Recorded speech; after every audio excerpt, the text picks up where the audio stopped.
Good morning everyone. Previous class में हमने the portrait of a lady नाम का लेसन जो उसका एक पैराग्राफ स्टडी किया था, जिस पैराग्राफ में हमें ये बताया गया था, राइटर ये कह रहा है, राइटर्स के जो हैं उनका नाम है खुशवंत सिंह। तो राइटर ये कह रहे हैं कि मेरी जो दादी है वो अन्य व्यक्तियों की दादी की तरह एक वृद्ध महिला थी, ठीक है। और उसमें भी दादाजी का कुछ फिजिकल अपीयरेंस बताया गया था कि दादाजी एक लंबी पगड़ी बांधा करते थे और लंबे लंबे उनके दाढ़ी थी। उस दाढ़ी को देख करके, ठीक है, ऐसा लगता था, मीन्स उसमें एक शब्द चित्र है, एक पिक्चर है, उस पिक्चर के माध्यम से दादाजी जो है उनका फिजिकल अपीयरेंस बताया जा रहा है। तो दादाजी के जो है वो लंबी लंबी जो दाढ़ी है वो थी और पगड़ी बांधते थे, और जो उनके कपड़े थे वो थे लूज फिटिंग थे, ढीले ढाले वस्त्र पहनते थे वो, उससे पिक्चर में ये बता रखा है। तो उसको देखने से ये लगता है कि दादाजी जो है उनके कभी जो है बच्चे थे, इस प्रकार से मतलब ऐसा लग रहा है, उसमें बता रखा है लेसन में, ठीक है। और उससे यूँ और भी इसमें ये बता रखा है कि बच्चे भी मान लो उनके थे या पत्नी भी थी, या फिर वो यूँ लगता था कि उनके शायद बहुत ज़्यादा पोते पोतियाँ थे, ऐसा भी उसमें जो है फिजिकल अपीयरेंस में पिक्चर को देख के हम लेसन के अकॉर्डिंग जो स्टडी कर रहे हैं, ओके। और दादी जी के बारे में बता रखा है उसमें, ठीक है। दादी जी जो है, राइटर ये कह रहा है कि दादी जी हमें अपने बचपन की जो है कहानियाँ कुछ कहा करती थी, जो खेल वो खेला करती थी उनके बारे में बताया करती थी। ऐसा लगता था जैसे कोई प्रोफेट, भविष्य वक्ता जो है, कोई कपोल कल्पित कथाएं जो है, फेबल्स जो है वो हमें बता रहा है। ऐसा हमने जो है इस लेसन के पिछले पैराग्राफ में स्टडी किया है। तो ये कुछ पिछले पैराग्राफ के बारे में मैंने आपको रिकॉल करवाया है। आज के पैराग्राफ में हम जो है और स्टडी करेंगे, जिसमें दादी का फिजिकल अपीयरेंस उसके बारे में स्टडी करेंगे, ओके। देखते हैं आज का जो पैरा है उसमें क्या बता रखा है। तो मैं फर्स्ट ऑफ ऑल जो है पिछला जो पैरा है उसको थोड़ा सा हमें रिवाइज कर लेना मस्ट होता है, ताकि अगले पैराग्राफ से उसका थोड़ा सा लिंक हो जाए, ताकि पिछला भी आपको थोड़ा रिवाइज हो जाए और अच्छी तरह समझ में भी आ जाए। आप सभी स्टूडेंट्स से रिक्वेस्ट है कि आप जो भी वीडियोज है उसको कंप्लीट देखें, ओके। कभी बीच में वीडियो का अधूरा नहीं छोड़ें, ताकि इसमें आपको जो भी स्टोरी है, सारी स्टोरी चलेंगी बुक्स में, तो वो थोड़ा अच्छी तरह से समझ में आ जाए। पैनोरमा में भी स्टोरी है, और कुछ स्टोरी जो रेनबो नाम का आपका बुक है, टेक्स्ट बुक है, उसमें भी स्टोरीज हैं, तो कंप्लीट देखें, okay. Again I am requesting you, you have to watch the video completely, okay. तो देखते हैं आज का जो पैराग्राफ है उसके अंदर क्या बता रखा है। She had always been short, वह हमेशा जो है कद में छोटी थी, okay. She had always been short and fat, fat means मोटी, and slightly bent, slightly means जरा सी, बेंट मीन्स झुकी हुई, और जरा सी वो झुकी हुई भी थी। कौन? यहाँ दादी की बात कर रहे हैं, सी जो है वो दादी के लिए है। ये जो वर्ड आप देख रहे हैं, ये वर्ड नीचे से जो है लास्ट एक वर्ड है, वहाँ स्पेस नहीं था इसलिए यहाँ पर लिखा हुआ है, तो ये इसके साथ में नहीं है, ओके। तो आगे देखिएगा इसमें, हर फेस वो जो क्रिस क्रॉस, उसका जो चेहरा है वो कैसा था? क्रिस क्रॉस था। क्रिस क्रॉस का मतलब क्या होता है? चेहरे पर जो लाइनिंग होती है, झुर्रियाँ सी पड़ी हुई होती है ना, झुर्रीदार कह सकते हैं, वो चेहरा इस प्रकार का था। अब रिंकल्स, रिंकल्स मीन्स झुर्रियाँ, running from everywhere to everywhere, हर जगह जो है झुर्रियाँ वो पड़ी हुई थी। कहने का मतलब क्या? क्रिस क्रॉस मीन्स या मेन मीनिंग क्या है इसका? नेटवर्क ऑफ लाइंस, झुर्रियों का जाल जो है, एक तरह से लाइंस का जाल वो बना हुआ था उसके चेहरे पर, हर कहीं पूरे चेहरे पर। क्यों? एज्ड भी थी, और एज के अकॉर्डिंग जो है ये झुर्रियाँ बनना वाजिब है या कंफर्म बनती है। अकॉर्डिंग एज जो है वो डेफिनेटली अपने आप ही ये झुर्रियाँ बन जाती है और स्किन जो है वो लटकने लग जाती है, ओके। इसके जस्ट बाद देखिएगा, नो नहीं, वी वर सर्टेन, हम निश्चित नहीं, हम निश्चित थे कि she had always been as we had been known her, वो हमेशा कैसी थी? सी हैड ऑलवेज बीन, वो हमेशा वैसी रही थी, as we had been known her, जब से हम उसको जानते थे या हमने उसको जाना था, तब से दादी हमें वैसे ही दिखाई देती थी। नहीं, वी वर सर्टेन, मतलब हम निश्चित नहीं थे, लेकिन फिर भी दादी जैसी हमें, दादी जो है जैसे भी हमेशा रही थी, सी हैड ऑलवेज बीन, कैसी रही थी? As we had been known her, जैसा कि हम उसको पहले से जानते थे या हमने जाना था, दादी वैसी ही रही थी, ओके। ओल्ड बता रखा है, वृद्ध तो थी वो, सो टेरिबली ओल्ड, वृद्ध भी कैसी? बहुत भयंकर या बहुत ज्यादा, वृद्ध थी वो, that she could not have grown older, अब वो ज्यादा वृद्ध नहीं हो सकती थी। ओल्डर मीन्स अधिक वृद्ध, ग्रोन मीन्स हो जाना, थर्ड फॉर्म। तो ज्यादा अब जो है वृद्ध नहीं हो सकती थी, जितना वृद्ध हमने उसको देखा है उसमें कोई डिफरेंस हमें नजर नहीं आया। And had stayed at the same age for 20 years, और वो 20 साल से, हैड स्टेड रुकी हुई थी, at the same age for 20 years, 20 साल से जो है उसी एज में रुकी हुई थी, मतलब 20 साल से हम सभी उसको देख रहे थे, तो दादी की एज में कोई डिफरेंस नजर नहीं आ रहा है। दादी हमें उससे मतलब 20 साल से जो है हमें सेम एज की दिखाई दे रही है, अब वो ज्यादा बड़ी नहीं हो सकती थी। ओके, तो कहने का मीन्स ये हो कि उसके फिजिकल अपीयरेंस में किसी प्रकार का कोई भी डिफरेंस नजर नहीं आ रहा है, कोई भी बदलाव जो है वो नजर नहीं आ रहा है, ऐसा राइटर हमें बता रहे हैं। ओके, इसकी जस्ट बाद में देखिएगा, यहां से है, यहां से देखिएगा, she could never have been pretty, अब वो ज्यादा सुंदर भी नहीं हो सकती थी, प्रिटी मीन्स सुंदर, बट सी ऑलवेज ब्यूटीफुल, वो हमेशा से सुंदर ही थी, हमेशा जो है उसको सुंदर ही उन्होंने देखा है, लेकिन अब वो ज्यादा सुंदर नहीं हो सकती थी। एक बात मैं और आपसे कहना चाहूंगा कि लेसन्स जो भी हैं उन लेसन्स को आप थोड़ा सा ग्रामेटिकल स्टडी करें, उसमें बोर होने की जरूरत नहीं है 1% भी। अगर आप लेसन से बोर होते हैं तो फिर लेसन्स भी जो है वो भी 40 मार्क्स का मैटर आता है इसमें से भी। अगर आपको इस बात की जानकारी हो और नहीं तो मैं दे देता हूं, बोर्ड एग्जामिनेशन जो होता है 12th आरबीसी बोर्ड का, उसमें 40-40 मतलब एक तरह से अपना 80 मार्क्स का पेपर जो आता है, 20 मार्क्स अपने सेशनल के होते हैं और 80 मार्क्स का पेपर होता है, तो 80 मार्क्स में से 40 मार्क्स से बुक के होते हैं और 40 मार्क्स से कंपोजिशन के होते हैं। तो आपको ये भी ध्यान रखना है कि हमें कंपोजिशन जो पार्ट है 40 मार्क्स का वो स्टडी करना है, और 40 मार्क्स हमें बुक्स जो है उनसे मैटर लर्न करना है, उससे तैयार करना है। तो आप इससे बोर होने की जरूरत नहीं है आपको। अगर आपने बुक को छोड़ दिया या बुक में आपने इंटरेस्ट नहीं लिया तो डायरेक्ट वाले जो क्वेश्चन आंसर आप कर ही नहीं सकते। ओके, कुछ पॉइंट से क्वेश्चन आते हैं, कुछ डायरेक्ट क्वेश्चन भी आते हैं। तो जब तक आपको लेसन्स की हिंदी याद नहीं होगी, जैसे मैं आपको 1 by 1 पैराग्राफ स्टडी करवा रहा हूँ, तो ये अगर आपको ध्यान में नहीं है तो आप डायरेक्ट वाले क्वेश्चन है उनका आंसर कैसे लिख पाएंगे। तो इसमें आपको बोर होने की जरूरत नहीं है। आपको जितने पैराग्राफ, एक पैराग्राफ मुश्किल से अपनी एक क्लास में होता है, तो एक पैराग्राफ डेली आपको स्टडी कर लेना है, तो इसका आपको बर्डन भी नहीं होना है और इजीली आपको याद भी हो जाएगा। और जब भी इसको दोबारा स्टडी करें तो पिछले वाले पैराग्राफ से इसको आप लिंक कर लें। जैसा कि मैं लेसन या मान लो पैराग्राफ दूसरा स्टार्ट करता हूं तो उससे मैं पहले वाले पैराग्राफ का लिंक करके इसीलिए बताता हूं कि उसका लिंक होने से आप उसको थोड़ा सा जल्दी समझ पाएंगे। Okay, there is no need to bore about this matter. Okay, definitely आपको बोर नहीं होना है। You have to create interest in yourself and your books also. अपने आप में आपको जो है और बुक्स में जो है अपने आप को एक इंटरेस्ट जो है वो क्रिएट करना है। किसका? स्टडी का। ये देखने की बात है इसमें। Okay, after that we will see the next part. तो यहाँ पर ये बताया ये उसकी एज जो है 20 साल से वही थी और वो अब ज्यादा सुंदर नहीं हो सकती थी, बट सी ऑलवेज ब्यूटीफुल, लेकिन वो हमेशा से सुंदर ही थी।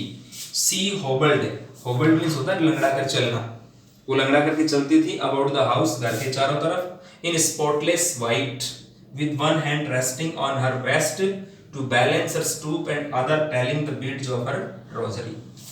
क्या करती थी वो? देखो,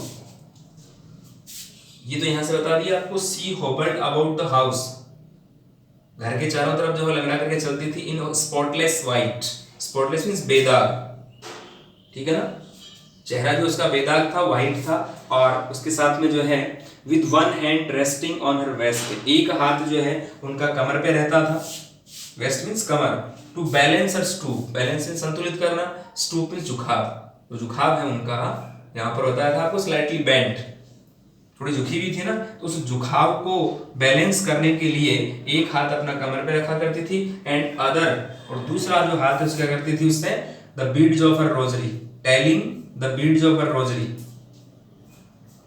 बीड्स का मतलब जो मानक होते हैं, मोती होते हैं, उनकी जो माला होती है। ओके, ये बीड्स मींस मानक है, मोती, रोजरी मींस माला। तो माला की जो मोती है उनको वो एक तरह से ईश्वर का नाम लिया करती थी, ऊपर वाले का नाम लिया करती थी, मतलब माला जपती रहती थी, कहने का मीन्स ये हुआ इसका। टेलिंग द बीड्स और telling the beads of rosary means माला जपना, तो दूसरे हाथ से माला जपती रहती थी, यूं कह सकते हैं आप। एक एक जो मन का है या मानक है वो निकाल निकाल करके। ओके, इसके जस्ट बाद देखिएगा, हर सिल्वर लॉक्स वर स्केटर्ड। सिल्वर लॉक्स का मतलब जूड़ा, जो बालों का जूड़ा है। सिल्वर का सिल्वर क्यों बताया गया कि दादी उसकी एज भी ज्यादा हुई और एज ज्यादा होने से उसके बाल कैसे हो गए, सिल्वर कलर के हो गए, मतलब व्हाइट कलर के हो गए। तो जो जूड़ा उन्होंने बांध रखा है वो बिखरे हुए थे, मतलब बाल उनके बिखरे हुए थे।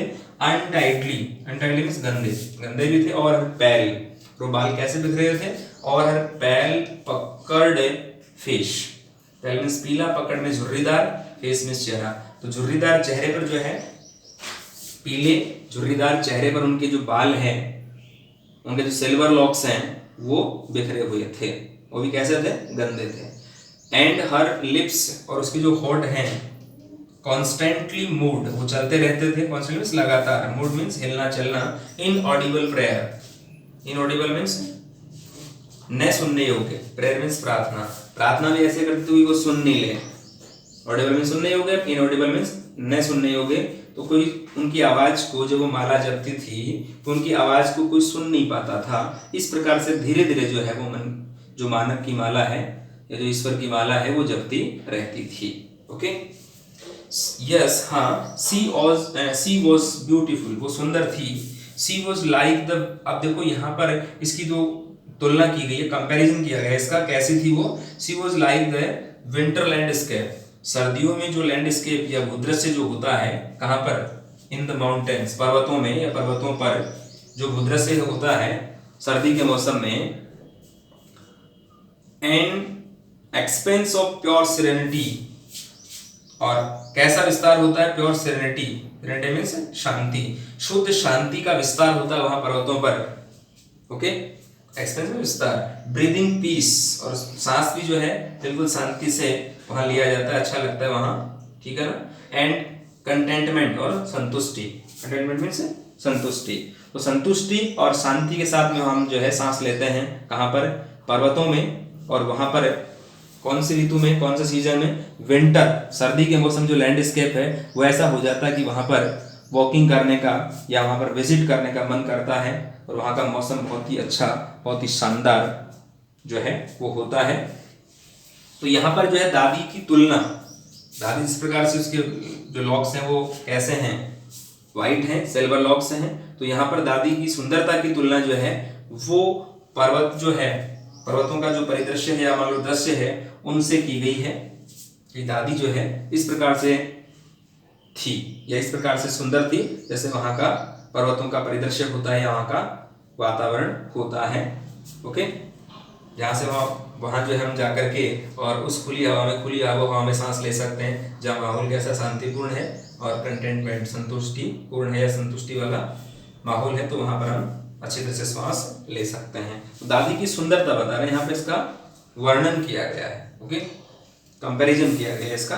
फिर देखो, my grandmother and I were, यहाँ पैराग्राफ कंप्लीट हो गया, सेकंड पैराग्राफ स्टार्ट है यहाँ से, इसकी 2 लाइन से स्टडी कर लेते हैं इनका।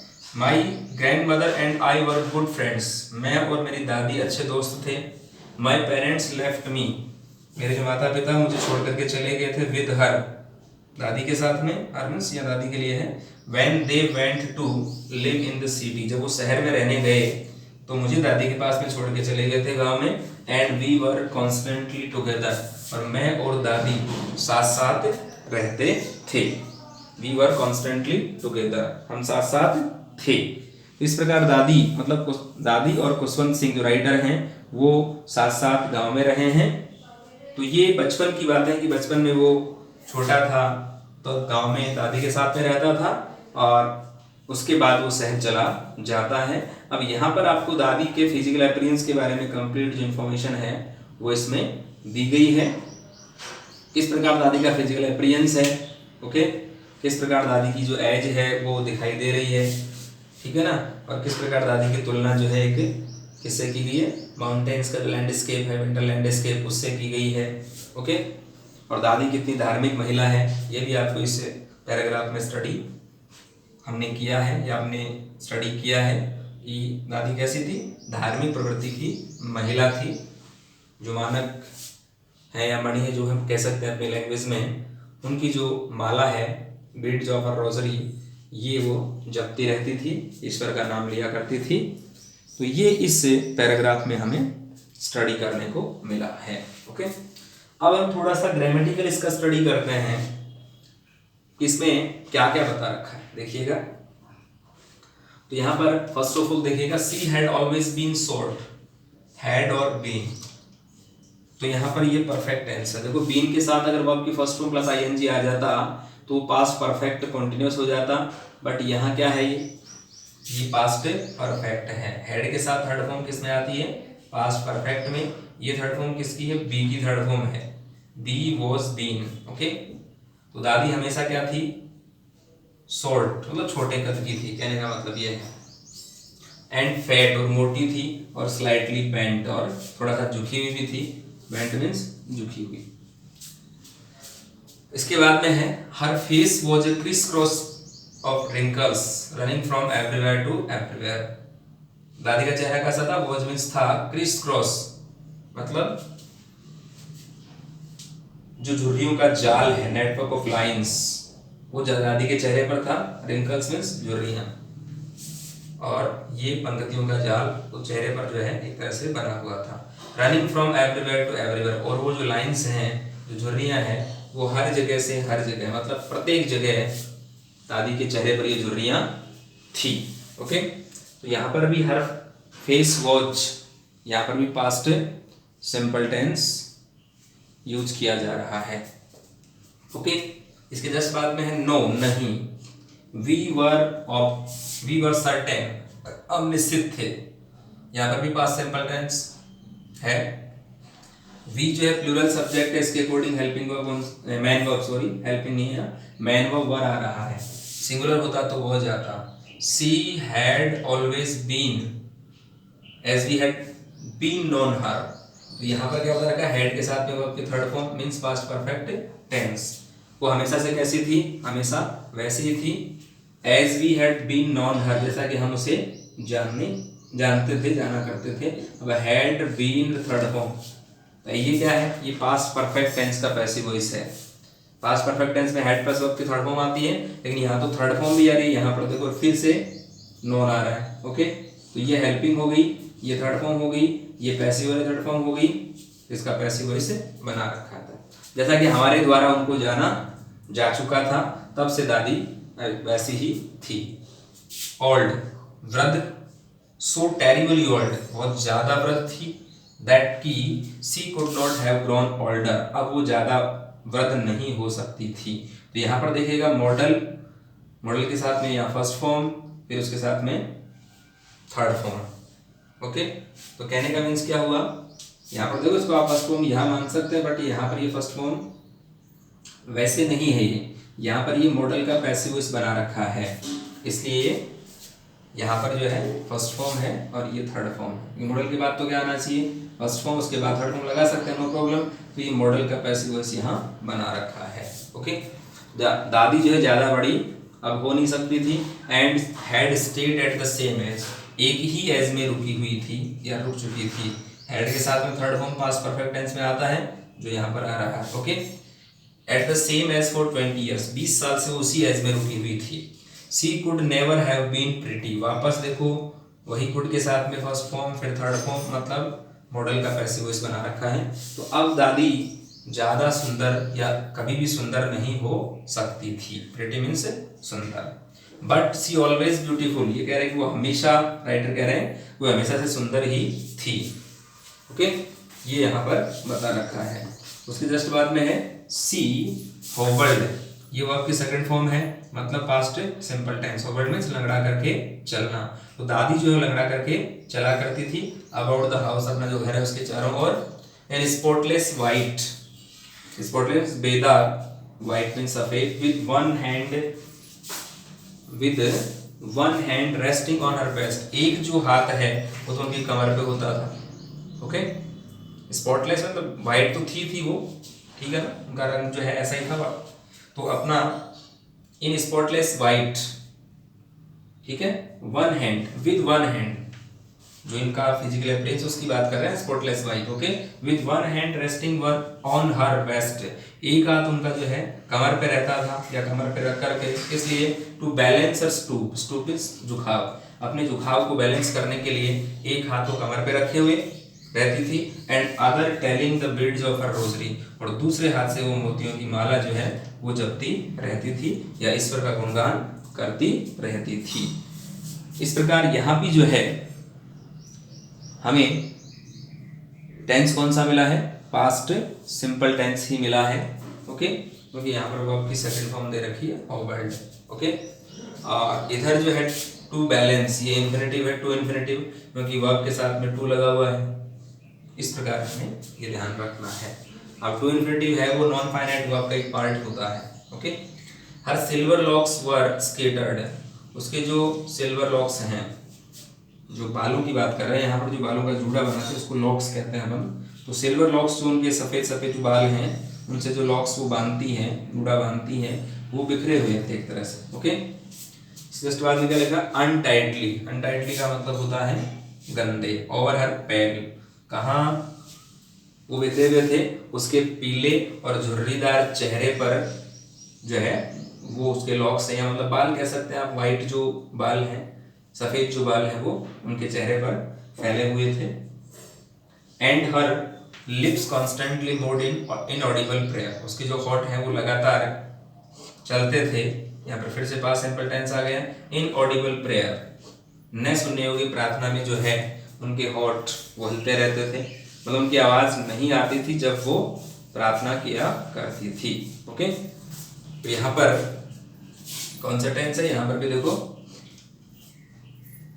वर्ब के साथ में थर्ड फॉर्म आने का मीन्स ये पास्ट सिंपल टेंस का पैसिव वॉइस बना हुआ है। यस सी वॉज ब्यूटीफुल, वो हमेशा सुंदर थी, तो यहाँ पर भी क्या रखा है, वो जा रहा है, तो वो किस में आता है, पास्ट सिंपल में ही आता है। ओके, पास्ट सिंपल का सिंपल सेंटेंस है। सी वॉज लाइक द विंड, अब यहाँ पर जो है कंपेयर किया जा रहा है, दादी का जो कंपेयर है वो एक माउंटेन में जो लैंडस्केप होता है, वो दृश्य होता है सर्दी के मौसम में, उससे किया जा रहा है कि वहाँ का दृश्य कैसा शानदार होता है, एक शांति से मिलती है। तो दादी का जो फिजिकल अपीयरेंस है, दादी उससे फिजिकल अपीयरेंस से विंटर लैंडस्केप की तुलना की जा रही है। दादी कैसे थी, she was like the winter landscape, वो विंटर लैंडस्केप की तरह थी, सर्दी का जो भूदृश्य होता है पर्वतों का, पहाड़ों का, उनके तरह थी। An expense of pure serenity, expense विस्तार, एक शुद्ध जो शांति उसका विस्तार, ब्रीदिंग पीस, जहाँ हम क्या है अच्छी सांस ले सकें, शांतिपूर्ण सांस ले सकें, एंड कंटेंटमेंट, और संतुष्टि के साथ हम सांस ले सकें। तो ऐसा एक बहुत अच्छा जो कंपैरिजन है वो यहाँ पर किया गया है राइटर के द्वारा। दादी का जो कंपैरिजन है वो किससे किया गया है, पर्वतों में जो भूदृश्य होता है किसी टाइम, वहाँ का जो दृश्य होता है सर्दी के मौसम में, उससे राइटर ने जो है दादी की तुलना की है, दादी का कंपेयर किया है। ओके, यहाँ एक पैराग्राफ कंप्लीट हो जाता है। सेकंड पैराग्राफ की 2 लाइन्स हो रहा है, उसको देख लीजिएगा। माई grandmother and I were good friends, मैं और मेरी दादी अच्छे दोस्त थे। तो यहाँ पर भी पास्ट है, सिंपल टेंस दे रखा है, नो प्रॉब्लम। फिर देखिएगा, माई पेरेंट्स लेफ्ट मी, मेरे माता पिता मुझे छोड़ के चले गए थे या मुझे छोड़ दिया था उन्होंने, लेफ्ट मी छोड़ दिया। तो यहाँ पर भी पास्ट सिंपल टेंस आ रहा है, कहाँ छोड़ दिया था, विद हर, हर का मतलब दादी से है, यहाँ दादी के साथ मुझे जो माता पिता ने छोड़ दिया था, किसको, राइटर को। And they went to live in the city, और शहर में रहने वो चले गए थे। तो यहाँ पर भी पास्ट सिंपल टेंस आ रहा है। And we were constantly together, और हम साथ साथ थे, या हम साथ साथ लगातार थे। कॉन्स्टेंटली मीन्स साथ साथ, कॉन्स्टेंटली मीन्स लगातार, टुगेदर मीन्स साथ साथ। तो हम साथ साथ जो है या लगातार हम साथ साथ रहे थे, दादी और राइटर। खुशवंत सिंह और खुशवंत सिंह की दादी है वो हमेशा साथ साथ ही लगातार रहे थे। इस प्रकार जो है हमने इस पैराग्राफ को ग्रामेटिकल स्टडी भी किया है, इसका ट्रांसलेशन भी किया है। अब हम इसमें थोड़ा सा, बार बार आपको हर पैराग्राफ में टेंस के बारे में स्टडी करवा रहा हूँ। इसमें इस टेंस का यूज किया गया है, इस पैराग्राफ में इन टेंसेस का यूज है, तो यहाँ पर भी इंडियन टेंसेस का यूज किया गया है। वो हम एक बार फिर से इसको स्टडी कर लेते तो आपको और रिकॉल हो जाएगा कि इसमें कौन कौन से टेंसेस का यूज किया गया है। आप इनको स्टडी करने के बाद में खुद भी प्रैक्टिस किया करो, ओके, तब जाके ये चीज़ें अच्छी तरह समझ में आएगी। यहाँ पर कितना ही बता दिया जाए, अगर आप इसको रिवाइज नहीं करते हैं तो फिर बताया हुआ सब बेकार है, इसको स्टडी नहीं कर पाएंगे। कंप्लीटली इसको स्टडी करना है ढंग से, तो आप वीडियो को कंप्लीट देखें और जो चीज़ें बताई जा रही हैं उनको आप स्टडी करें, तब जाके टेक्स्ट जो है वो समझ में आती है। और डायरेक्टली इंटरनल जो क्वेश्चन बनते हैं, टेक्सचुअल क्वेश्चन है वो तो लास्ट में दे रखे हैं लेसन के कंप्लीट होने के जस्ट बाद, लेकिन इंटरनल जो क्वेश्चन बनते हैं वो उनको डेप्थ में स्टडी करने से ही बनते हैं। कि डिटेल से आपका लेसन स्टडी किया हुआ है तो आप क्वेश्चन कहीं से भी इसको सॉल्व कर सकते हैं, चाहे वो क्वेश्चन कहीं से भी आए, उसमें कोई प्रॉब्लम वाली बात नहीं है। तो आपको पैराग्राफ को डिटेल स्टडी करना है और उसकी स्टोरी है वो आपके माइंड में फीड रहनी चाहिए, तो ये आपको ध्यान रखना है, ओके। तो इसमें हमने कौन कौन से टेंसेस का स्टडी किया वो देखिएगा, एक बार हम देख लेते हैं। फर्स्ट ऑफ ऑल हमने स्टडी किया पास्ट सिंपल का, हमने स्टडी किया, ओके। पास्ट सिंपल टेंस, इसमें मैंने आपको प्रीवियस क्लास में बताया था सब्जेक्ट, वर्ब की सेकंड फॉर्म, ऑब्जेक्ट। जैसे अभी एक एग्जांपल आया, सी वॉज ऑलवेज ब्यूटीफुल,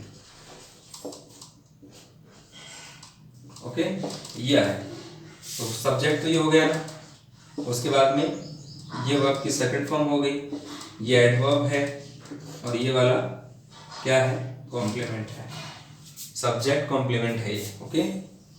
क्या है, सब्जेक्ट कॉम्प्लीमेंट है। कॉम्प्लीमेंट क्या चीज होती है, जो सब्जेक्ट के बारे में ही बताता है, उसकी विशेषता बता रहा है। सी ब्यूटीफुल, ब्यूटीफुल कौन है, सी है, ओके, ये सब्जेक्ट कॉम्प्लीमेंट इसके बारे में तो बता रहा है। इस प्रकार से जो है हमने पास्ट सिंपल टेंस का स्टडी किया है, ओके। इसके जस्ट बाद में हमने स्टडी किया, तो वो किया हमने पास्ट परफेक्ट, ठीक है। तो यहां पर क्या होता है, सब्जेक्ट, उसके जस्ट बाद में हेल्पिंग वर्ब, हेड, उसके साथ में वर्ब की थर्ड फॉर्म, फिर ऑब्जेक्ट, और जो बच जाए वो लास्ट में आता है। तो ये पास्ट परफेक्ट टेंस का स्ट्रक्चर जो है होता है, इसके अंदर हमें कौन सी फॉर्म का यूज करना पड़ता है, सेकंड फॉर्म का यूज न करके और थर्ड फॉर्म का यूज हम इसमें करते हैं, ओके। तो पास्ट परफेक्ट टेंस में हमने कौन से फॉर्म का यूज किया, थर्ड फॉर्म का यूज हमने किया, ओके। तो हमें वर्ब का थोड़ा सा ध्यान रखना है। सेंटेंस जो है इसमें अभी आया, जैसे we had known her, okay. हम दादी को पहले से ही एक तरह से जानते थे, या दादी को जानते थे मान लो, या जान चुके थे ये मान लो आप।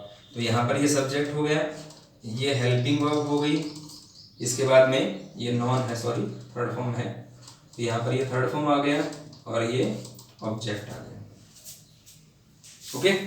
तो ये हमें थोड़ा सा ध्यान रखना है, ठीक है। तो ये चीजें हमें थोड़ा सा ध्यान रखनी है। अब इसके अंदर इसी टेंस का जो है वो पैसिव भी इसमें स्टडी आपको करना होता है कई बार।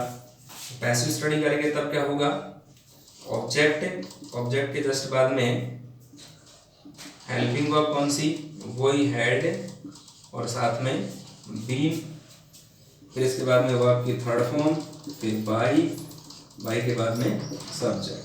जैसे मान लो इसी का हम पैसिव वॉइस बनाए हैं, तो पहले क्या हो जाएगा, ये सी आ जाएगा, हैड बीन नॉन,